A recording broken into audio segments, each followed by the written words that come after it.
All right, everybody. Welcome to Rainy Nights, the segment of my YouTube channel where I interview other motor vloggers and motorcycle personalities. If you haven't been here before, I am Rainy Rider. I ride a 2019 BMW GS Grand America and a 2020 Harley Sportster. Feel free to give the channel a like and a subscribe. Tonight we have Whiskey Chaser. So would you like to introduce yourself? Tell us all about you. Hello, I'm Whiskey Chaser. I have a YouTube channel, and I like to make videos for it on my motorcycle. All right. So what do you ride? I have right now I have 3 bikes. I have a 2005 Sportster XL Custom 883. I've had that for probably about 7 years, and right now it doesn't run. I'm trying to figure out what the hell I'm going to do with it. I want to make a chopper out of it, but it's been tough. It's been difficult. I have a 2014 Yamaha Bolt that I have put about 25,000 miles on over the last couple of years. I've been all up and down the coast, left, right, all over to Texas, Ohio, Tennessee, everywhere and back. And then I have a very recent purchase of a 2017 Dyna Street Bob that is awesome. I love it. Okay, so if the title and the description didn't give it away, you have put some major miles on that Bolt. So tell us about some of the things you've done on that Bolt. So I got it about a year after I started my YouTube channel. I wanted to find something a little bit more reliable than the Sportster, something that was fuel injected, something that was a little bit cheaper to get parts for, and something that would basically it would run all winter long, because when I was in New York City, I would ride all winter. I tried not to take public transportation as much as possible. So I just wanted something that I could go out, I could get on, start, and drive. And that's the reason why I bought that. And so shortly after that, the shutdown of the United States, of the world, happened. So I decided that I was going to take this bike and travel all over. I rode my first long distance ride to Dallas, Texas to meet Shea Tree Surgeon, Shay Lisi, a bunch of people out there, Blockhead, Brandon Picasso, stuff like that. And yeah, it was very interesting. I loved it, and so I just kept doing it. Nice. It's funny how this YouTube style just creeps up on you, and all of a sudden it's your life, and not in a bad way. I mean, it's like it's this kind of infatuation that kind of overtakes it, but it's a good thing. Right. I started doing the YouTube channel because everybody kept asking me, what is it like to ride a motorcycle in New York City? And I kept hearing all this like, and I can't believe you would do that. I can't believe that you have those freaking balls to ride a motorcycle in New York and like all this whatever. So I decided, hey, I'm going to make a YouTube video. I'm going to put it up and I'm going to show people what it's like to live in this city and to commute on 2 wheels. And then it kind of like turned into this long distance travel.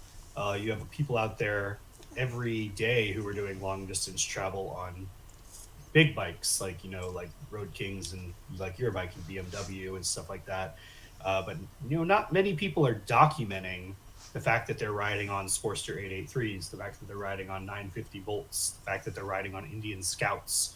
But people are out there doing it, and I wanted to be one of those people to bring to light that, yes, you can tour on a tiny bike. Yeah, like our friend Aaron, I don't think he's in the audience yet, but yeah, it doesn't take a giant bike to run cross country and do everything. And I've kind of lost count now. Are you up to 4 iron butts now? How many are you actually at? Well, I have officially done 2, but if I think about it, I probably have done more. I just haven't really, I don't know, thought too much about it. Once you get to a point where you're just doing it, especially like this last trip I just took down to Florida, which was 700 miles, and I did it in a day and didn't even really think about it. And it's like once you start doing it so often, it just becomes second nature.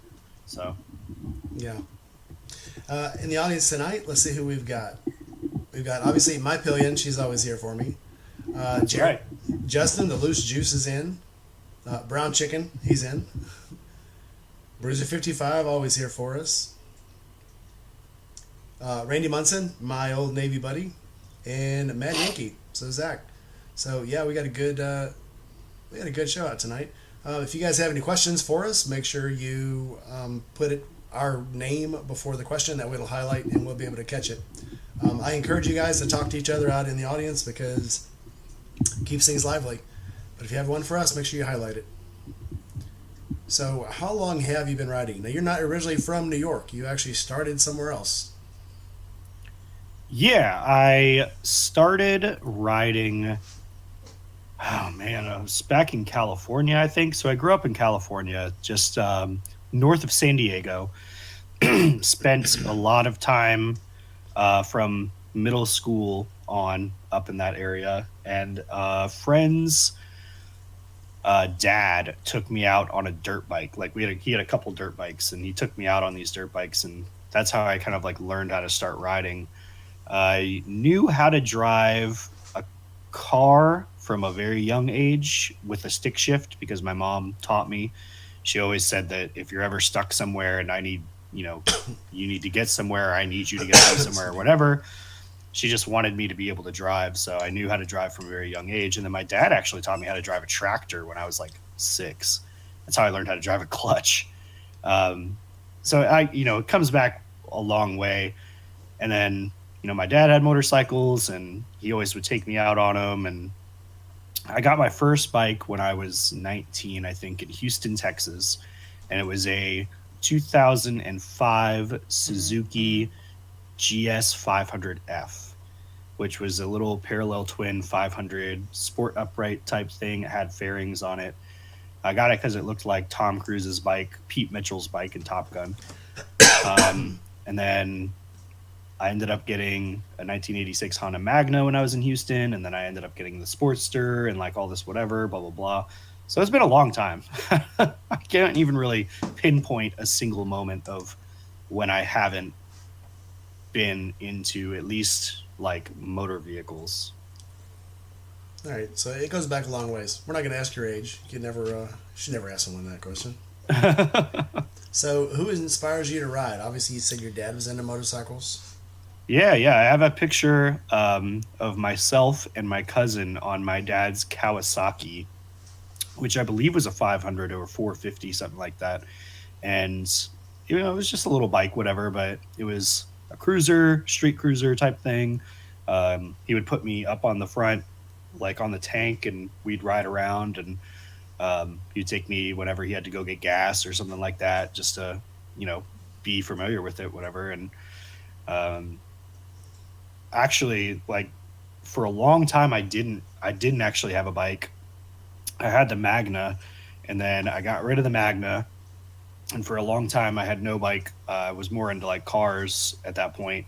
But then I ended up meeting Parker, who had a motorcycle license. She told me she had a motorcycle license and that she had a scooter that her father had given her as a graduation gift from high school. And so I helped her to get that scooter up and running because it had been sitting for a while. We got it up, got it moving. She was, riding it around in San Marcos, the town that we both went to school at. And I was like, you know what? She's going to be on this bike. I need to get another bike. So I ended up trading my 1977 Corvette that I had sitting in the parking lot that I was supposed to be working on, and I didn't, for a Sportster.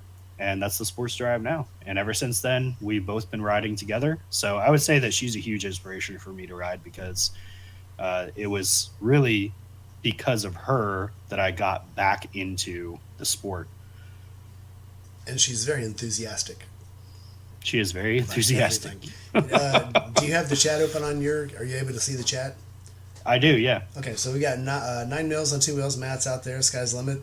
He's here. Country Coder shows up. He says hi. Skittles McDiddles. I'll be interviewing her next weekend with her Skittles other McDiddles. I don't even know if better half, worse half. It's yeah, it's like the it's like an amalgam. They're just like a mix. I think they kind of flip flop each day. So. And then Gma's here tonight. So we got it. I like it. I like what we got going on here. Heck yeah. So, you've been down to Florida quite a few times, gone on these group rides. You've done a few group rides. Would you rather a solo ride or a group ride? Well, I think that it kind of depends on where I'm going because if it's a short distance, from like somebody's house to a bar to bar, blah blah blah, whatever. I would love to go with a big group. We went in New York one time with Troy, who everybody might know as Hook Boy, one of Josh's friends, and all of his buddies. We went from a bar over to his apartment to go watch WrestleMania, and there were like 10 of us, and it was a lot of fun. Riding, just being inside of the traffic and all this blah blah blah. But in terms of long distance, I definitely like going by myself. Maybe one other person with me, especially if they can kind of ride the same ride I am.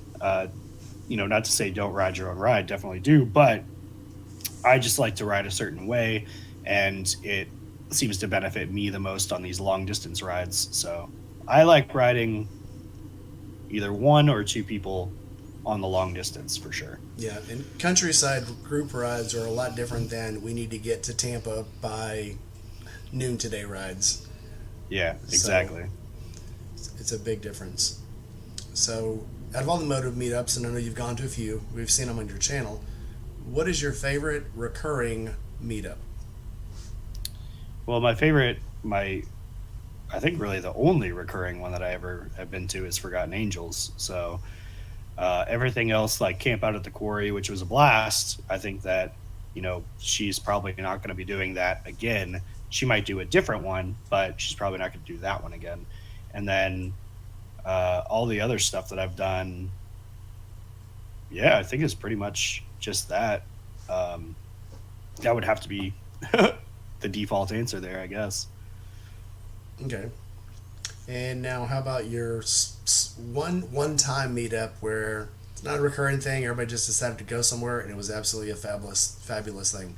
I guess maybe we've already talked about Camp Out of the Quarry, but what about the Indian Larry Blockhead block party? I can't say block without saying block. Yeah, the Indian Larry block party is a lot of fun. It's definitely pretty wild out there.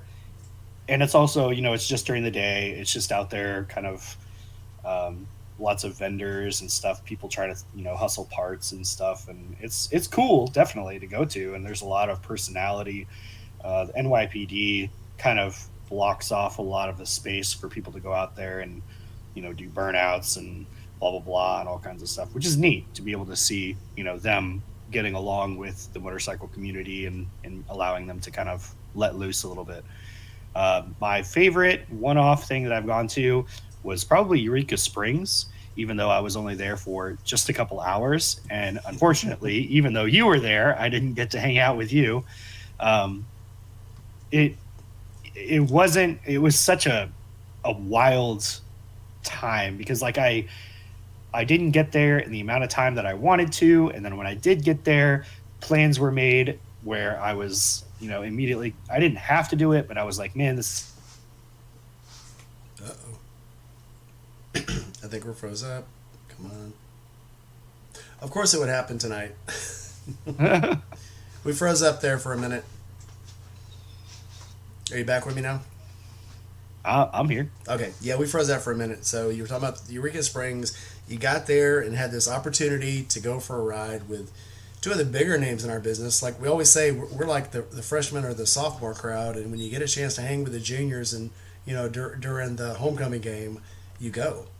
Mike Branch at that time I think he even had fewer subscribers than I did, but it was just an opportunity for me to go and ride with these guys and hang out with them, and it was just a lot of fun. I do wish I could have stayed a lot longer in Eureka Springs for sure, but it definitely has helped in the long run of Josh is now a closer friend of mine who I can literally just ask for advice or questions or anything like that, and he's there to help me, as opposed to before that where we knew each other, but it was just we weren't like as close. Yeah. So it definitely was beneficial. It is those cool things. It's just like any friendship. It's the cool bonding things that you do together that just like makes that friendship rock solid and just changes the dynamic of things. So yeah, very cool. Right. And it's actually kind of a good thing you did leave earlier than you did, because like Mad Yankee stayed till the next morning and had torrential snow and freezing rain the whole way home. So you kind of dodged a bullet there. So I guess that was all for the best. Yeah, that's the same thing that we kind of like ran into, because we left that day to go back to try to hit the tail of the dragon. And we didn't get as far as that. We actually got to Franklin, Tennessee, which is just an hour north or an hour south of where I am now. And at that point, we were like, we have to be done. We were going to try to go the next day, but that same storm was right behind us that was in Eureka Springs, and it was following us all the way up. And we just decided, hey, man, we can't do it. Yeah, it sucked, but I mean, good for you that you did get out on time. But you still got to have a good time, and yeah, even though we all know it was kind of a sucky time, it is those sucky rides and the ones that hurt. Let's say that bond you to the trip and they give you something to talk about later. Yeah, it was the first time I'd gotten hailed on my way down. I was going through Missouri, out in the just like this big open plains land, and I'm like, whoa, that didn't look good. And I saw this like rain, and it started to come down, and it's like hitting my hands, and like obviously I have gloves on, but like it's hitting my hands, it's hitting my chest and my shoulders, and I'm like, dang, why does this rain hurt so bad? And then all of a sudden it just like dumped, and it's like hail, marble sized hail. It was crazy. People are like, oh, why didn't you pull over? I'm like, number one, because there's nowhere to pull over. And number two, because when you pull over, you're just in the hail still. Yeah, I get that all the time about the rain. Why don't you stop when it rains that hard? Where? And get hit by a truck? At least when I'm moving, I have my lights on, and the trucks can actually see me. And I would rather a truck hit me if he's going 55 and I'm going 45 than him going 55 and me going 0. Yeah. It would hurt a lot less. Just saying. Yeah, so that was an interesting trip down. The hail was probably one of the tougher moments. Got a couple more people coming up in the crowd. Pan and Ed showed up. Bueller showed up. Nice to see him in here. Gma wants to know, what's it like to ride a motorcycle in New York? It is honestly, it's kind of a hard question to answer, because you have Manhattan, which is really kind of easy because everything is a grid. Everything, as long as you have your head on a swivel, as long as you're paying attention, as long as you're watching where people are going, everybody's going the same direction. So it's not like you have two-way streets or anything like that. And then, people are a lot more aware who are on the sidewalk, who are trying to cross the streets. They don't just run out in the middle of the street or anything like that.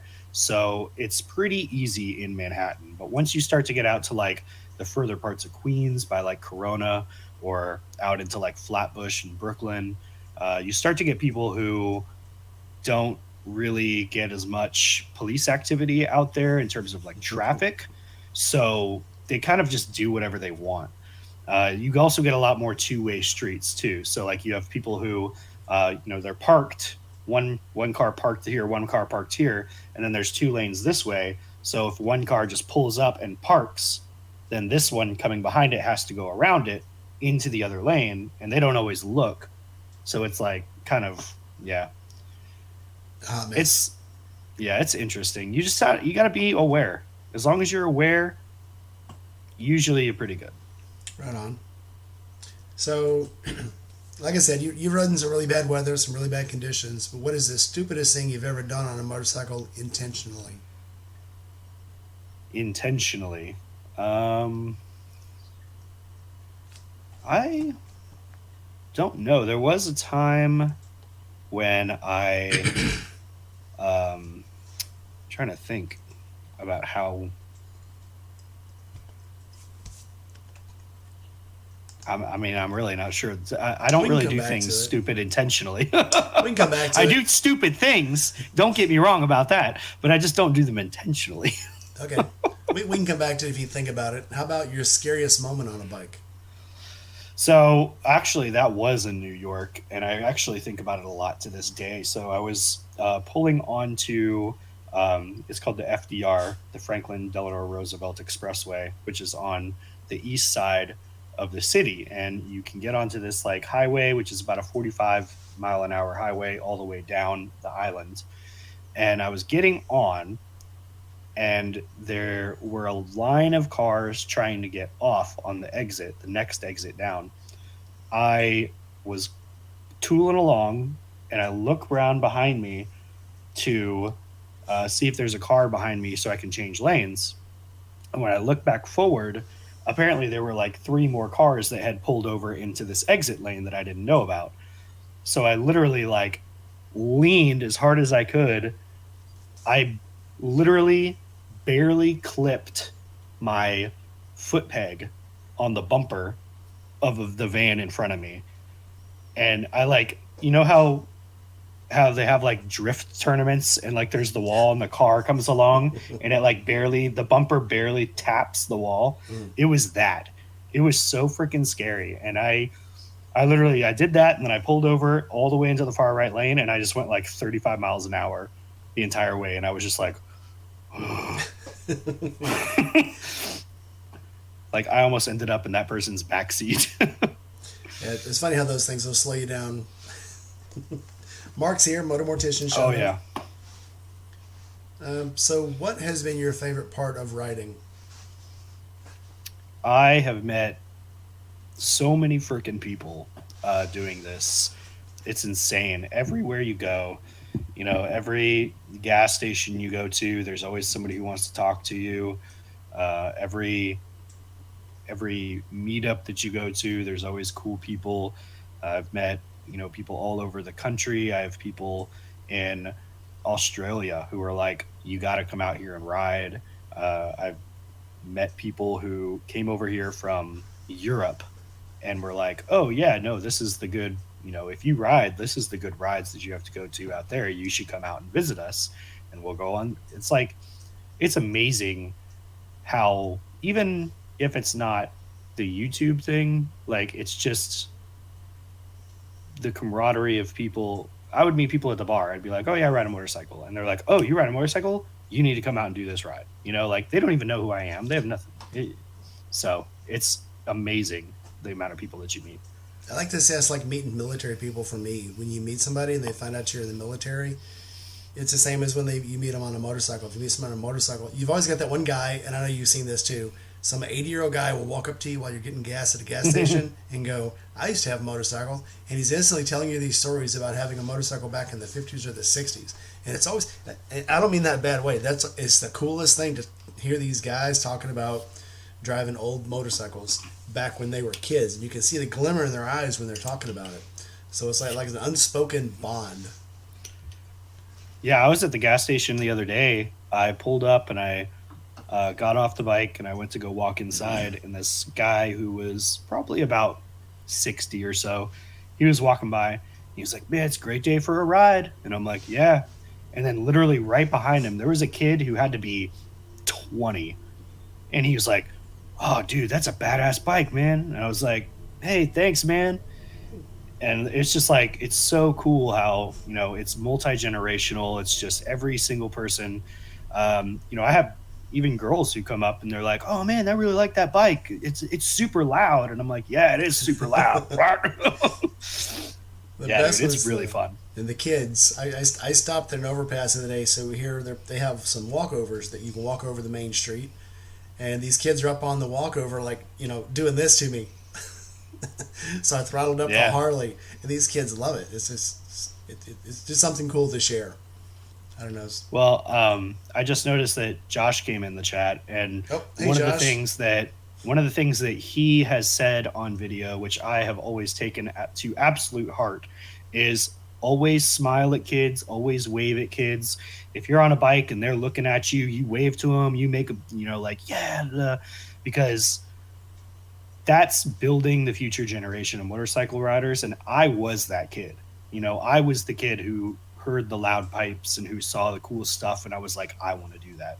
And you know, there was a time when I was on FDR and I was just driving along, and there was a kid who was literally pressed up against the glass in the backseat of the car just watching me. and I looked over at him and I was like, "Hey," and he flipped out. He was like, "What?" He loved it, and I'm like, "Dude, that kid is gonna ride a bike one day."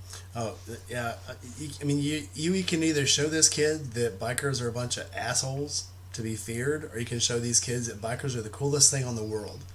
And Yep. I would rather show him how cool we really are. And when he grows up, that kid's gonna get on that motorcycle, and instead of being an asshole, he'll be a cool dude too. So, or he That's could be right, like man. Josh, whatever, you know. Making future biker. That's right, Josh. Father Bobber says he put a bicycle bell on the victory to ring at kids. I'm not sure how they hear it over that victory, but too cool. I've got Father Bobber. He's going to be on next weekend too, so come back for that one. Heck yeah, he's going to be in Nashville too in April. Yep. I thought he was going to Chicago, and then I found out last night he's actually going to Nashville, and I'm like, shit. I'm like 3 hours away from you. This will be a party. I think he's staying in one of Johnny Cash's old cabins. Oh, no kidding. Very cool. Yep. Yeah, that's very cool. No interviews that weekend. I'm going to be in Nashville. Sorry. So, on the flip side of that, what is the most frustrating part of riding for you? Oh man, long distance, like time of just like nothingness. It's like when I was coming back from Florida just recently, it's like I crossed over the Tennessee state line, and from Chattanooga to Nashville is I think like 2.5 hours or so, and it's like it's dark, it's cold. I've been riding for 600 miles. I rode all weekend. I rode a 700-mile ride down, and I'm like, I'm done. Like, I just want to be done. And it's not. You're not done. You have to keep going, And that's just so frustrating to me because I'm just like, ugh, I have to sit here by myself and listen to the same music that's been coming on. And, like, you can try to change it, but it's also like you're riding, so you don't want to. And, it's like you see a long stretch of road ahead of you, and it's just, that's tough. It's tough to deal with stuff like that sometimes. It's very frustrating to just be over it, and it's not over. So yeah. There's parts I don't dislike anything about riding the motorcycle, but there's parts of it I like less about it than others. And the long distance home in the rain, in the dark, definitely one. Yeah. And you're like, man, I only have 30 minutes left, but I'm on this freaking back road and it's 33 degrees outside and I'm just tired and I just want to be done. And you're just like watching the GPS timer just like count down. And then Bruiser says, and then Freebird comes on and the speed limit goes away. And you just go home. All right. So what are your plans for the new year? What rides you got? What I know you got some bike projects in the works. You just like put some bags on. So what do you got going on? Yep. So I just put those bags on because number one, they were on sale, and number two, they're universal, so I can put them on any bike that I get. I got them for this bike because I needed something to be able to travel down to the March camp out with, which I've already got the time off for. Parker's already got the time off for, so we're definitely going to that. I have the Tennessee Motorcycle and Music Revival Festival, which is in May, which we're going to. I want to really, really go to the Harley 120th anniversary. I don't know if I'm going to be able to or what. I'm not sure. We'll see what happens with that. The problem is like I don't make any money. So it's like I have to buy tickets. Like it's $300 to go to this Tennessee Motorcycle Music Revival Festival for like 2 tickets and a camping space. And then like, the thing in Milwaukee is, I think it was like $400 for like 2 tickets. So it's like, and then you have to worry about gas and you have to worry about lodging and like all this blah, blah, blah. So it's tough. However, I'm going to try to keep doing as much as I can. Last year from March until October, I had something every single month, which was amazing. But it definitely took a huge hit to my credit. Well, for September, I can get everybody tickets to Jack Daniels on my military discount, so I can probably take care of that. But that's definitely, you don't actually live far from there, so that'll actually be a good ride for you. You don't have to worry about lodging. But right, yeah. And we also have to see, yeah. We have something set up for the TMMR too, that we don't have to sell on that site. Yeah, Goon is setting up a deal. I think it's a little further north, but we don't have to actually stay at their campground, and it'll be a lot cheaper. So we'll get back to you on that. Their campground's only $45 for the whole weekend. So I mean, it's really not bad. It's $15 a day. The problem is getting the tickets to the actual festival, which are like $130 a piece. So yeah, but we actually tried to get tickets. I think all the tickets were already gone. So no, they're still available. I just checked yesterday. Mm-hmm. I think Justin. The VIP tickets are on wait list. Maybe that was it. Yeah. Anyway, moving on. So you've had a few bikes. You've had Suzuki's. You've had Yamahas. You've had Harleys. If a guy said, "Hey, I finished my MSF. This 250 that somebody told me to buy is too small now. What should I buy that's reliable, I can take care of myself, and is easy to ride?" What would you tell him to go get? I would say. You can't say Bolt. Like. I'm just kidding. I'm kidding. Go ahead. Guess what? Go ahead. Yeah, I mean, I would say, like either a Honda Shadow, which are great, like if you're looking at something on a budget, or if you're looking for something a little bit newer, a Yamaha Bolt. Yamaha Bolts are great bikes.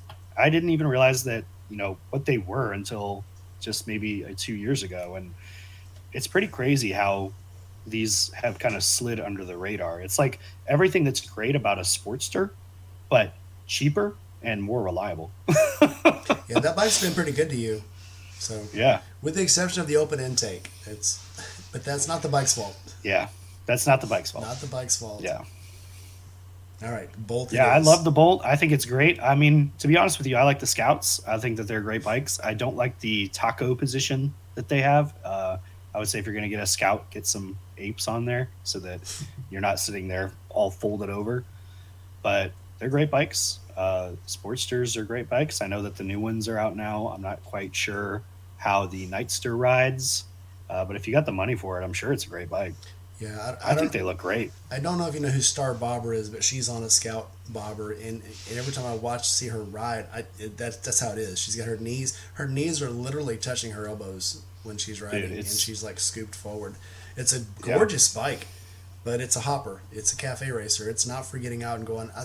She lives out in California. You'd be like, I think I'm going to go to Florida, and take a trip. You would die before then, or I would anyway. I don't know. I'm just. Maybe I'm too old. I don't know. I've seen Mad Yankee Scout, and his looks great. Yeah. But he's got it set up a little bit differently. Also, Timistic, who has his Scout with the fairing and the bags and stuff like that on there too. It's just you got to get it set up right. Yeah, definitely. You got to set them up to. You got to set them up to fit, not just to look cool. So okay, you don't have to start from home on this, but if you could go anywhere on a motorcycle today and take a trip, starting anywhere in the world, where would you go? Money's not an option. Time's not an option. My big thing that I want to do, and I've been talking about this forever, is go through like the Eastern Asian countries. Start up in like Thailand, go all the way down through like Vietnam and Laos, over into the Philippines, stuff like that. Make a big loop all the way around, or even just go straight up and kind of zigzag my way down. I absolutely would love to take like 2 or 3 months and just start up at the top, up by like India, Pakistanish area, and just all the way down to the coast, and then just have that experience. I've heard that that's just an incredible thing to do. I have a guy who I wouldn't necessarily say friends with, but acquaintances with, who has a YouTube channel, who did that, and he said it was one of the most amazing experiences in his entire life. So I've wanted to do that ever since I saw the Top Gear guys do it. Like, it was long. Yeah. So it was back in 2005, I think, when they did it, and I was like, I want to do that. Not on a scooter. I want a real motorcycle. Yeah. But I absolutely want to do that.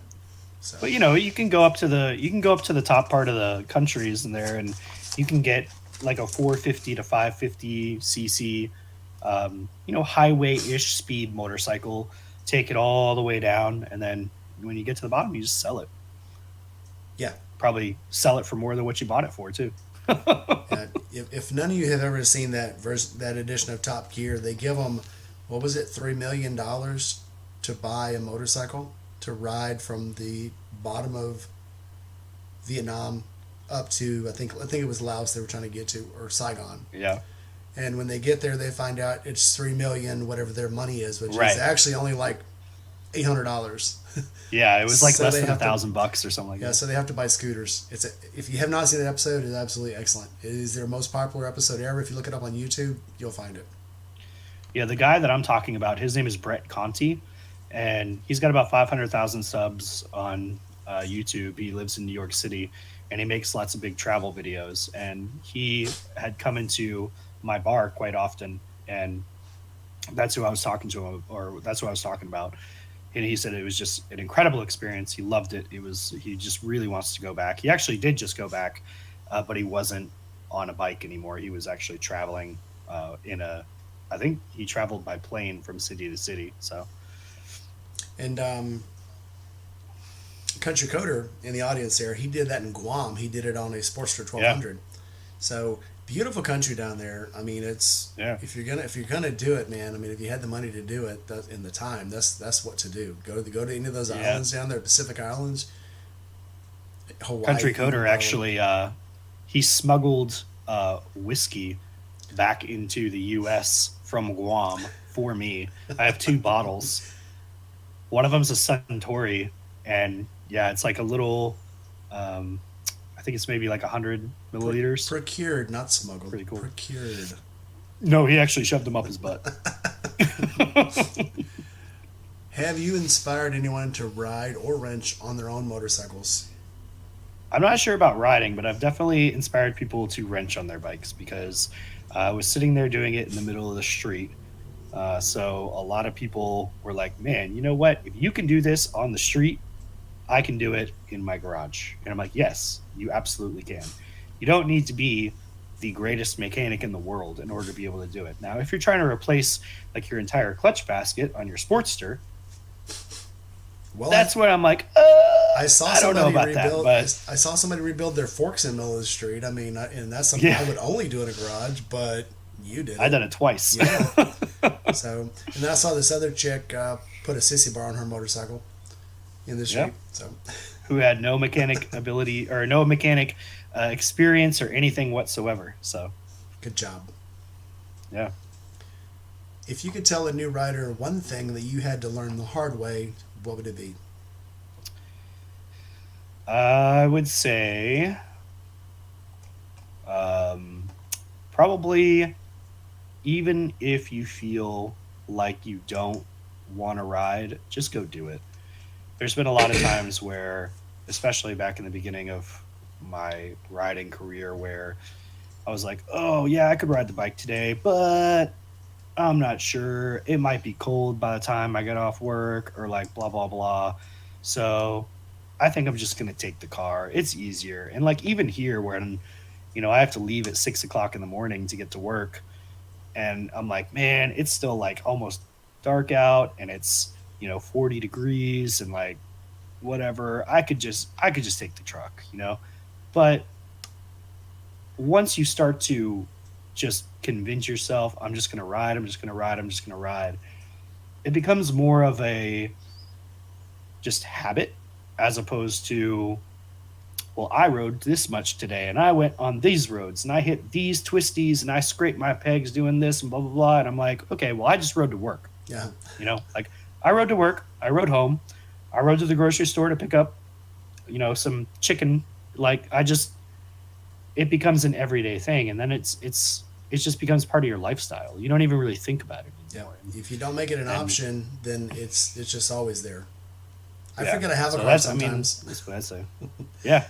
It's like I'll go look at the car sometimes and go, I should have a car. When's the last time I cranked it? I have no idea.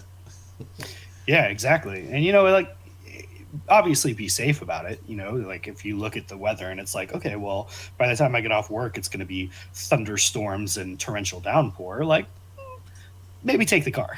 Maybe not in your case, but Well, me and you now, we're lucky enough to live, now that you're not in New York anymore, your riding season is literally 11 and a half months long.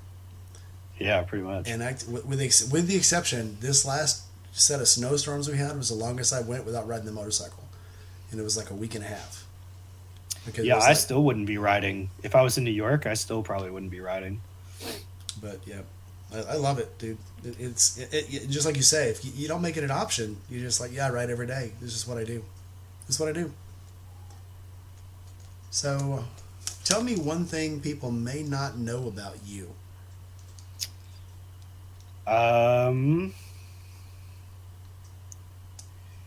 not really sure. I mean, like, I'm kind of such an open book with most stuff.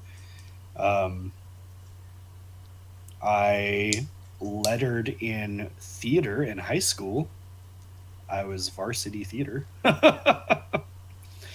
Maybe that might be something interesting. It is. Yeah. I did I did 3.5 years of theater in high school. I started my second half of my freshman year and went all the way until I graduated. I didn't know you had a bullet until the first time you said it. I thought you were being like facetious. Oh, the Mustang? Yeah. Yeah. So I actually bought that car because I had my Nissan Altima, which I bought super cheap. I just got it as a daily driver. I hated that car, but it worked, so I drove it. Had it for a while, and then I was like, I gotta get rid of this stupid thing. And then my buddy called, and he was working at a Dodge dealership in New Braunfels, which was about 25 miles south of San Marcos. And he goes, "Hey, man, aren't you looking for a car?" I was like, "Yeah." And he goes, "All right, man, you got to come check out this Mustang." And I'm like, "I'm really not a Mustang guy. It's nothing, whatever." I'm just like, I'm not really a Mustang person. I don't really like them. He goes, "Nah, man, you got to come check this thing out." So I went down there and looked at it. And as soon as I started it up, and I was like, "Oh, yes, this is it." Yeah. And I mean, I've had that car now for 7 years. It's a limited edition, serialized, individual number, blah, blah, blah. So it's a cool car. Father Barber says he bases his store runs on the capacity of his saddlebags. With a 64 bag tour bag, I can have 5 to 12 packs and a 30 pack of PBR. I've actually gone to the store before, gone to Kroger, and went inside to get a couple things, and then went, well, I'll go ahead and get, a case of beer, and then came out, and then realized I was on the Sportster, not on the BMW. Yeah. So like, well, I guess this is going home in my lap. Oh yeah, I've ridden Still home doable. with the 18 pack across my lap, for sure. Have you seen the video of the two dudes on motorcycles with a 99 pack strung across them? Oh yeah, across both of them. Yes, that is freaking ridiculous. And I'm like, I can do that. Who can I do that with? Camp out special. That's me and Barber Mike right there. Okay, if you could go out and buy any bike right now, what would it be? Buy any bike? And you had to own it. You had to keep it forever. You could never give it back.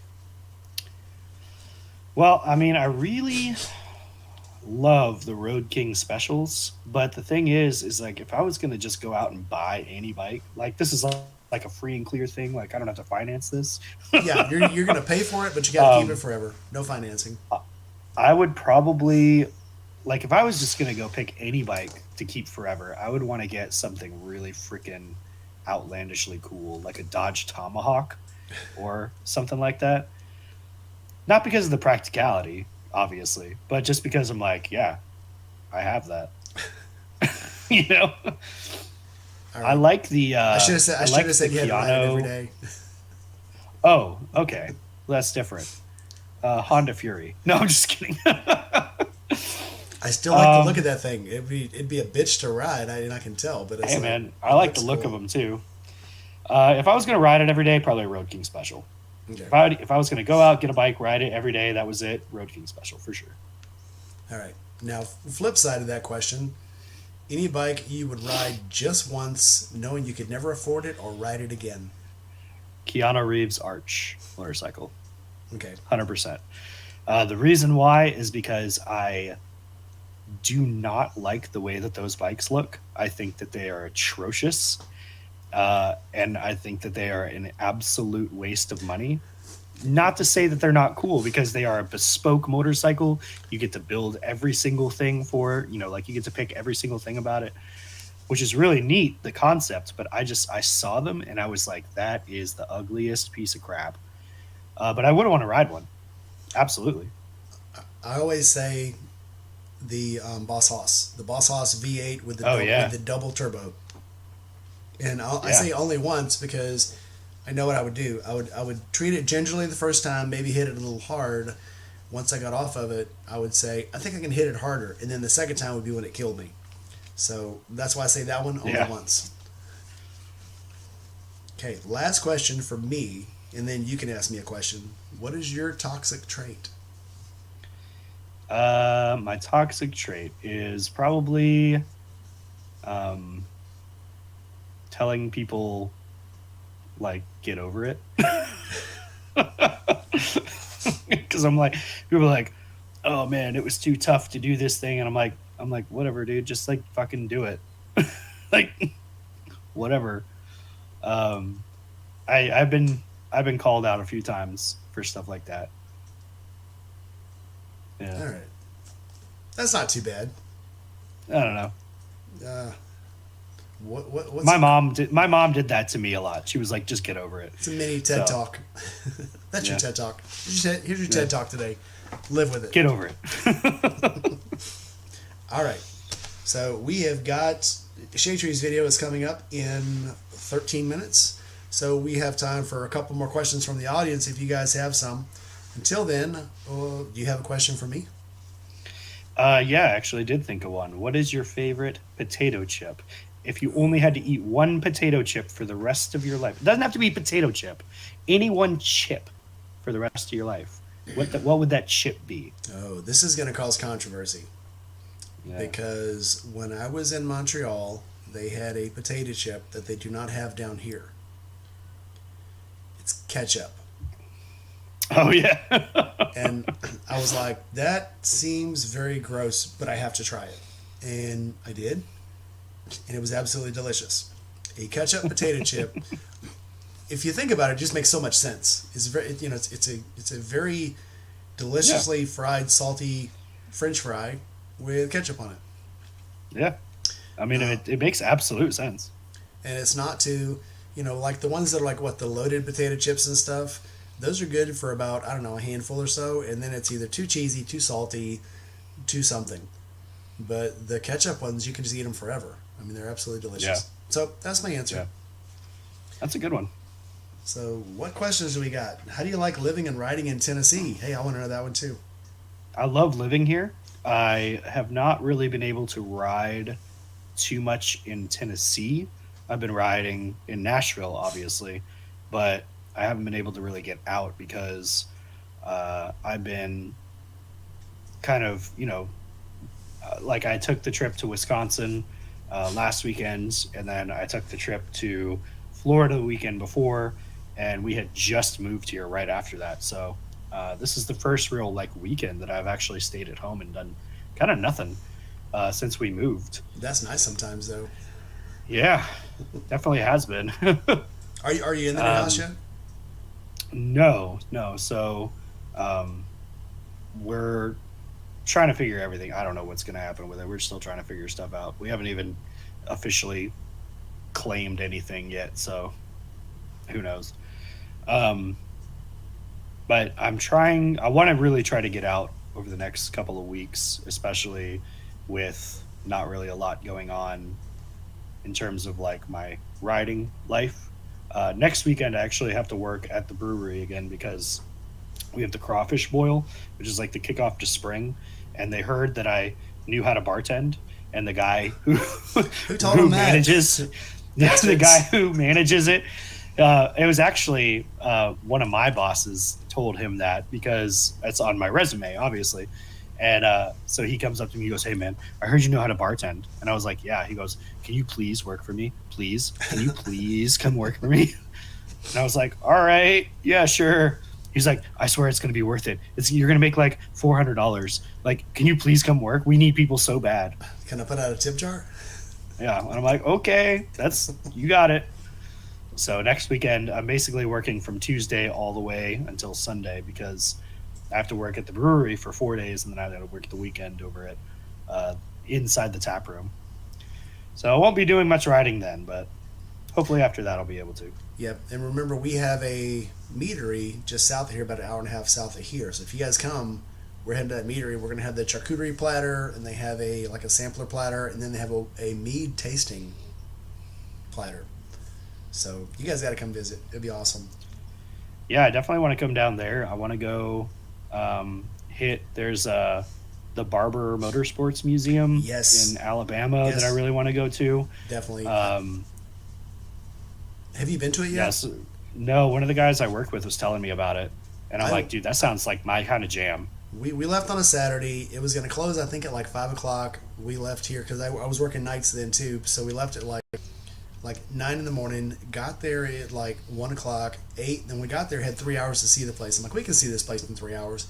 Came in, we did not even see one whole floor of it. It was like we ran through in 3 hours. We got to see probably a floor and a half. But it was like we skipped a lot of stuff. There's so much. It is an all-day trip. That's one of those things you either have to show up early in the morning or show up at the hotel the night before and then get there as soon as they open. And I still don't probably think you would see the whole thing. I have to go back because there's so much cool stuff. Yeah, I really want to do that. Apparently, like, you can race on the racetrack, or not race, but you know, like they can do like pace rides. Yeah, on you the can buy racetrack. track time.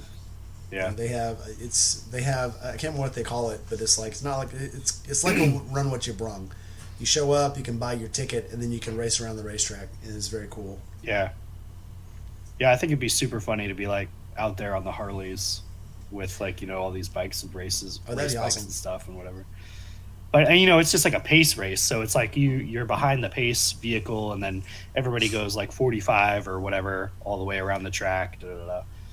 They have club racing every weekend. Fun. So when we went, they had, I think it was Porsche racing. And the cool thing about the Porsche racing is they let the Miatas get out there with the Porsches. And it was funny to watch these little Miatas pass the Porsches because they're much lighter and agile. They're literally, and they can put huge engines in these Miatas. And so run a Miata is freaking nuts. So I don't know if everybody knows, but I actually used to have a Miata. I had a 1998 Mazda Miata. And I set it up with about $6,000 worth of suspension. No engine work at all, just all suspension. And I used to take it out to Texas World Speedway, which is in College Station. And you would get these guys out there who, you know, they're in their $80,000 Corvette LS2s, and they're in their Porsches, and they're in their Dodge Vipers, and like all this whatever, like $100,000 cars. And I'm in my, you know, thing that cost me total with suspension and buying the vehicle, like $9,000 vehicle, just whipping past them with like nobody's business. I'm taking corners at 90 miles an hour. They have to slow down to 25. But then, like, I get up onto the bank, and, you know, it's the big bank, the big turn bank, whatever, and they're like flying past me at like 220 miles an hour. And I'm topped out fifth gear, just totally geared out at 120. Things going ding, ding, ding, ding, ding. They're still fun to ride. I had a 99, and they're so fun to drive. Dude, it's like driving a shoebox, but it's fun. Yep, I loved that car. If I could have kept it, I absolutely would have. I loved having that car. My buddy actually bought it. He built it for autocross. He he pulled the head gasket, replaced it, did all this, blah, blah, blah, whatever. And he rode it for autocross for a long time. Stuart Ricardo wants to know, if Josh gave you the keys to the Ducati, where would you go? Oh, man, I don't know. That's interesting because, like, I would love to be able to take it and actually, like, do a little off-roading with it. That'd be really cool. But I don't really know a lot of places around there to do that. I would like to go to, like, the beach. I think it'd be a really cool beach bike. You know? Like, get down there and kind of just whop over some dunes. Yeah, and that thing is supposed to be a dual sport, right? Yeah, it's dual sport. It's the multi-strada. So, yeah. So that would be really cool to get out there and do a little whoops, you know? And Zach asked if you're coming to Forgotten Angels March. Obviously, you are. Yep. Wouldn't miss it. Definitely right? planning on that. Yep. I'm, 99.9% there right now. So looks like there's a couple of people planning on going to Barber. So we got to get a thing together. Dude, that sounds freaking fantastic. Actually, I'm totally into it. I would love to do, something this summer to just jet down there real quick. It's not far. It's 3 hours from me. Yeah, it's not far from me either. You would literally, I'd go this way, you'd go straight down, and we'd meet somewhere. Yeah. And there's a great hotel there. I think I told you about this hotel when I went there last year. There are motorcycles set up in the lobby of this hotel. I think it's a Hilton or it's a Marriott. But the guy, I asked him if I could pull my bike up under the awning. He's like, "You pull it inside, park it next to the other bikes." And I'm like, no. I see bad things happening because the bikes that are inside this hotel are like bikes from the 30s, 40s. Oh yeah. Like, I can see something horrible happening and my bike falling on their bike, and then I'm walking home. No. But I'm 100% down for doing that. Once he told me about the Barber Museum, I was like, dude, I'm into it. I want to go. All right. We are going to head and go and close. It's been great talking to you. I am so glad you live close to me now because we're going to have awesome times. So Absolutely, man. All right, we do have just enough time to go and everybody go to the bathroom, get a drink, and get ready for Josh's video that's coming up in 4 minutes. That's All right, right, everybody. baby. Thanks for coming out. Thanks for having me.